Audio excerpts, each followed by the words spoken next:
নমস্কার বন্ধুরা, বাংলা সিরিয়াল সমাচারে তোমাদের স্বাগত জানাই। আজ আমি অনুরাগের ছোঁয়ার এক নতুন এপিসোড নিয়ে চলে এসেছি তোমাদের কাছে। তো চলো দেখে নেওয়া যাক কী হতে চলেছে আজ গল্পে। তো গল্পের শুরুতেই দেখা যায় কলেজের পাশের লিস্ট বেরিয়েছে। সূর্য দীপার নাম লিস্টে চেক করতে যায়, কিন্তু পায় না। এদিকে দীপা চিন্তায় পড়ে যায়। ওদিকে সোনারূপা কাকিয়ার ফোন থেকে তার মাকে ফোন করে জিজ্ঞেস করে, মা তুমি কি চান্স পেলে? দীপা বলে, আমি পাশ করতে পারিনি। এদিকে দেখা যায় সূর্য দীপার জন্য চিন্তা করতে থাকে আর বলে, দীপা তুমি আমার সাথে চলো। জয় তখন ভয় পেয়ে যায় যে না জানি কোথায় নিয়ে যায় দাদা। তখন জয় বলে, দাদা কোথায় যাচ্ছিস? দীপাও বলে, আমরা কোথায় যাব? তখন সূর্য দীপার হাতটা ধরে বলে, চলোই না। আর তখন সূর্যের হাত ধরা দেখে দীপা সূর্যের দিকে তাকিয়ে ইমোশনাল হয়ে পড়ে। ওদিকে সোনারূপা ফোনে সব শুনতে পায় আর ভাবে বাবা তার মাকে চিনতে পেরেছে, এবার আমাদেরও পারবে বলে আনন্দ করতে থাকে। এদিকে দেখা যায় ইরা সেই মেডিকেল কলেজে গেছে তার প্র্যাকটিস শুরু করার জন্য। ইরা ওখানে ইন্টারভিউ দিতে থাকে। ঠিক তখনই সূর্য, জয় সবাই এসে পড়ে। বলে, স্যার আমরা কিছু কথা বলতে চাই। তখন কলেজের স্যার সূর্যকে দেখে ডক্টর সূর্য বলে ফেলে। আর সূর্য বলে, স্যার আমি স্টুডেন্ট, আপনি স্যার, আমাকে আপনি ডক্টর সূর্য বললেন কেন? তখন স্যার আর সূর্যের ট্রিটমেন্ট যিনি করছেন অর্থাৎ ডক্টর সান্যাল, তিনি এসে এই ব্যাপারটা সামলে নেন। সূর্য বলে, স্যার থার্ড লিস্টটা কবে বেরোবে? স্যার বলে, এই ধরুন 7 দিন পর। বেশ। সূর্য শুনেই তো অবজেকশন জানাতে থাকে আর দীপাকে ডেকে নিয়ে আসে, প্রতিবাদ করতে থাকে যে স্যার 7 দিন পর বেরোলে তো দীপা কতটা পিছিয়ে পড়বে ক্লাসে। আর এই নিয়ে সূর্য স্যারকে কনভিন্স করতে থাকে। সব শোনার পর স্যার বলে, চাইলেই যে থার্ড লিস্ট বের করা যায় না তা নয়। আচ্ছা ইরা, তুমি কি আমাকে হেল্প করতে পারবে? আর তখনই নিজেকে আড়াল করে রাখা ইরা দীপার সামনে এসে পড়ে। আর দীপাও অবাক হয়ে যায়। দীপা বলে, ইরা তুমি এখানে? ডক্টর বলে, হ্যাঁ ও আজ জয়েন করেছে। তখন ডাক্তারবাবুর ফোন আসে আর বাইরে চলে যায়। তখন দীপা ইরাকে বলে, তুমি এখানে এসেছো কেন? ইরা বলে, কাজ খুঁজতে।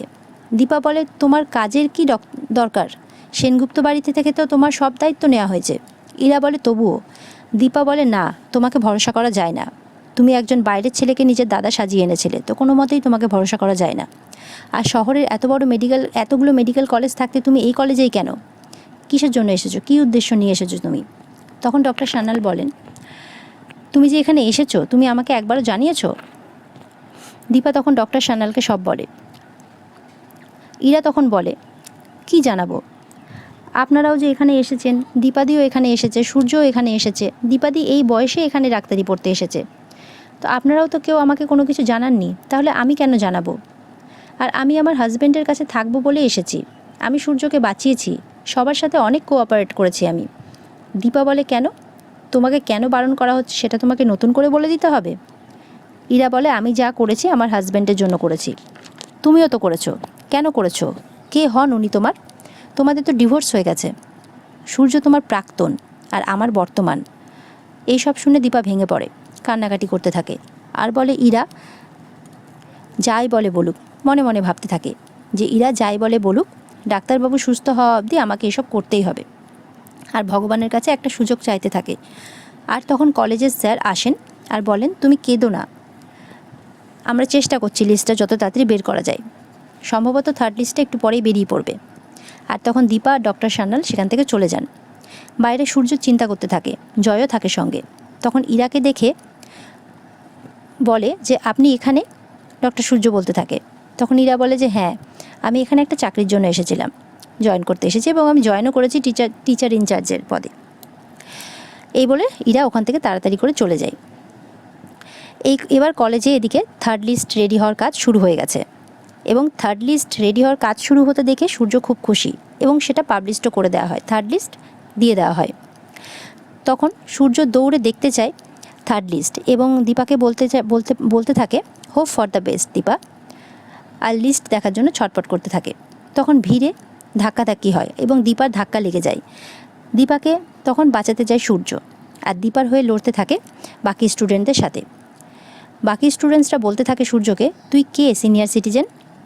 তখন সূর্য বলে, আমি সূর্য সেনগুপ্ত, ফার্স্ট লিস্টে ফার্স্ট নাম্বারে যার নাম এসেছে, আমি ফার্স্ট হয়েছি। তখন সবাই বলতে থাকে, ফার্স্ট তো ঋত্বিক হালদার হয়েছে, তুই কে রে সিনিয়র সিটিজেন? তখন সিনিয়র সিটিজেন শুনে সূর্য একটু অবাক হয়ে যায় এবং তাদের দিকে তাকিয়ে থাকে। তখন সিচুয়েশান আরও খারাপ হতে থাকে। এদিকে দীপা ভাবতে থাকে, এ কী হচ্ছে? এরপরে তো ডাক্তারবাবুকে সামলানো যাবে না। ঠিক সেই মুহূর্তেই সেই সিচুয়েশান সামলানোর জন্য অফিসের তরফ থেকে আসে ইরা এবং এসে সিচুয়েশানটাকে সে সামলে নেয়। এদিকে থার্ড লিস্টেও দীপার নাম নেই দেখে দীপা তো খুব ভেঙে পড়ে। সূর্যেরও খুব মন খারাপ হয়, সবার খুব মন খারাপ হয়। ওদিকে ডাক্তারবাবু ডক্টর সান্যাল বলেন যে দেখা যাক কী হয়, আমি দেখছি কি করা যায়। ঠিক তখনই ভিতর থেকে কলেজের স্যার এসে বলেন, আরে এই লিস্টটার কথা আমি ভুলেই গেছি, এটা তো ভাগ্যিস সেটার প্রিন্ট বেরোলো, এটার এই পেজটা তো দেওয়াই হয়নি। তখন উনি থার্ড লিস্টের আরেকটা পেজ এসে কলেজে দিয়ে দেয় এবং সেই লিস্টে দীপার নাম দেখতে পেয়ে দীপা, সূর্য সবাই খুব খুশি হয় এবং সূর্য দীপাকে বলতে থাকে যে কংগ্র্যাচুলেশনস, তবে আরও ভালো করে পড়াশোনা করুন যাতে এবার লিস্টের লাস্টে নাম না আসে, এবার যাতে ফার্স্টে নাম আসে, কংগ্র্যাচুলেশনস। তো এই বলে সূর্য সেখান থেকে চলে যায় এবং কলেজের লিস্টে দীপার নাম দেখতে পেয়ে দীপা তো খুব খুশি হয়ে যায়। তখন ইরাও মাঝখানে দীপাকে অনেক রকমের কথা বলতে থাকে যখন লিস্টে তার নাম আসে না, যে সবার জন্য এন্ট্রান্স ক্র্যাক করা সম্ভব নয়, ঠিক আছে, এটা সবার জন্য নয় এই পরীক্ষাটা। কিন্তু লিস্টে নাম দেখতে পেয়ে তো তারও কিছু বলার থাকে না, সেও চুপ করে যায়। তখন কলেজের স্যার আসেন দীপাকে আলাদাভাবে কংগ্র্যাচুলেশনস জানানোর জন্য এবং বলতে থাকে যে আমরা কি বন্ধু হতে পারি। জয় পাশ থেকে দেখতে থাকে এবং মুচকি হাসতে থাকে, আর দীপা মনে মনে ভাবতে থাকে আমি একদিন ডাক্তার হব এবং ডাক্তারবাবুর পাশে থাকব। ব্যাস, এখানেই আজকের পর্ব শেষ হয়ে যায়। তো বন্ধুরা, কেমন লাগলো তোমাদের অনুরাগের ছোঁয়ার আজকের পর্ব?